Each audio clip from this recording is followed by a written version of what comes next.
Hey guys, Steven here, Fanatic Perspective. How about them Cowboys getting the dub on Thanksgiving Day against the arch rival Washington Redskins? A little bit of revenge for earlier in the season. Now, yes, this Redskins team was banged up. Yes, this Redskins team lost Alex Smith, had a backup quarterback again, Colt McCoy. Shout out to Colt McCoy, Longhorn Nation. We love you as always, brother. It was tough going against you today, but we come out on top. Amari Cooper, he blew this game open, guys, and I was a critic of the trade at the time, well noted on this channel. Started to kind of come around, and like I said, we need this to work. We have to make it work. And today he had his explosive game that you've seen in the past from him. You've seen him have 200-yard games against the Chiefs and where he just breaks a game open. We finally were able to get one out of him today. But overall, since he's been here, his presence has been felt. Even when we're just moving the chains, have we connected on any deep balls downfield, even despite the big plays we had today? Not yet. Both of the touchdowns we had were yards after catch. But what we're seeing from him is his speed kills. When you have raw speed like that, you just run away from people, it freaks everybody out. You see what the Chiefs do with Tyreek Hill on seemingly a weekly basis. So just to have a dose of that in our offense, he produced the longest passing play in the NFL this season today. Now, that was an outstanding throw also by Dak to get that into the coverage and for Amari to run up the catch. I'll get to Dak in a second. But Amari, you know what? You're making me a believer. I didn't doubt Amari. I doubted the pick more so than anything else, giving up. But every single week, you know, just his presence. Even the weeks where he had 3 catches for 36 yards or whatever, just the presence of taking away a #1 corner, having that safety move over, giving us more space in this offense. Look, we also need to give some credit to Dak Prescott. And I know many of you Cowboys fans are fed up with him. I get text messages, so many text messages out the game. Oh, Dak can't throw, or Dak sucks, and blah, blah, blah. It just seems to me that it's almost an over-magnification. Shout out to True Gooner, who actually brought this point up, and it's really gotten me thinking. That's why I love conversing with y'all on this channel and going through some of these comments. He really is over-magnified. If you look at Carson Wentz, that play where the Redskins defenders draped around Dak's waist, and he's able to complete that ball to Michael Gallup to keep the chains moving on that drive in the red zone. If Carson Wentz makes that play, it's Sports Center. Everyone's, you know, he's heavily lauded. He made a play similar to that in our game against the Eagles, and Chris Collinsworth was acting like he was John Elway. You know, Dak Prescott makes that play. I don't get a text. I don't see anything praising him, you know, overall, but as soon as he misses a throw or, you know, ball goes, he has a dirt ball or whatever. Shoot, McNabb had plenty of dirt balls. He has a dirt ball.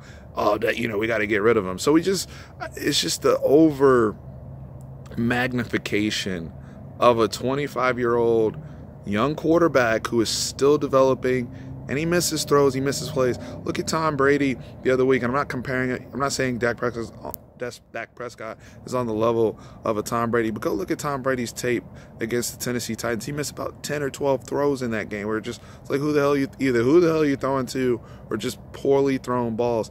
And look, Dak Prescott, he has to get his act together in terms of the mechanics and the accuracy, as well as his awareness in the pocket of taking sacks. I understand you're trying to generate plays, but you also have to be cognizant. Ty Smith's not in the game. You have a backup left tackle today. We've got to get the ball out quicker. I also would like to see an adjustment in those situations from Scott Linehan and his coaching staff. 3rd and 6, Redskins sending the house. We don't need to be running all of our wide receivers 15, 20 yards down the field on slow developing routes. You know, I'd like to see a lot more quick hitters. I liked what we did later in the game to Amari Cooper, where we did hit him on a quick slant, even though we went for it and didn't get it. That's the more of the concept I'd like to see with Dak, where he just hits his foot and is able to just let go of football. But overall, you know, we have somebody he has well-defined traits in terms of leadership and competitiveness. Dak's a competitor, whether you like it or not. I'm pleased with those traits in hopefully developing a franchise quarterback. He is not there yet, but I see traits where he can get there. And that's why the Cowboys are taking their time.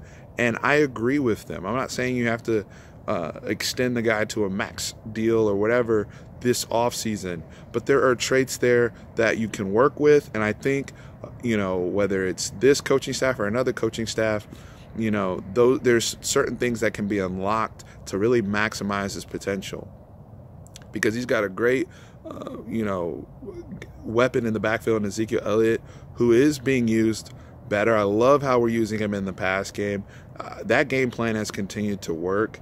And then you couple it with a young defense. Young defense today that at times struggled. They struggled. Jay Gruden always has an A1 scheme where he's able to dial certain things up, even with the limited personnel that they had today.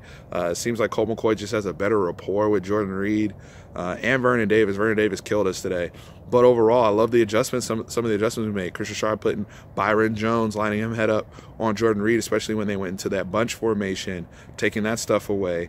Hey, Colt, you're going to have to start going to your second and third read, start making a move around. I didn't like our contain and rush lanes, but we were able to generate some turnovers. D-Law got a pick. Anthony Brown got a pick, and he's, it was good for his confidence. I would have loved to see Cheeto come down with a pick as well. He had a couple opportunities to get some balls and fell short. But overall, we have control of this division now, and it has to stay that way. And this was a must-win game, considering the juggernaut we're going into next week with New Orleans. And we'll cross that bridge when we get there.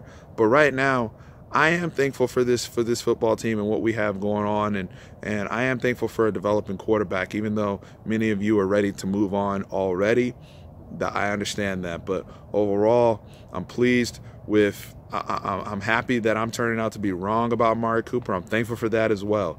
So, guys, let me know what you're thankful for in the comments, and let's celebrate this Cowboys victory the right way. And y'all let me know what y'all think going into New Orleans next week. Happy Thanksgiving. Enjoy your families, friends. God bless.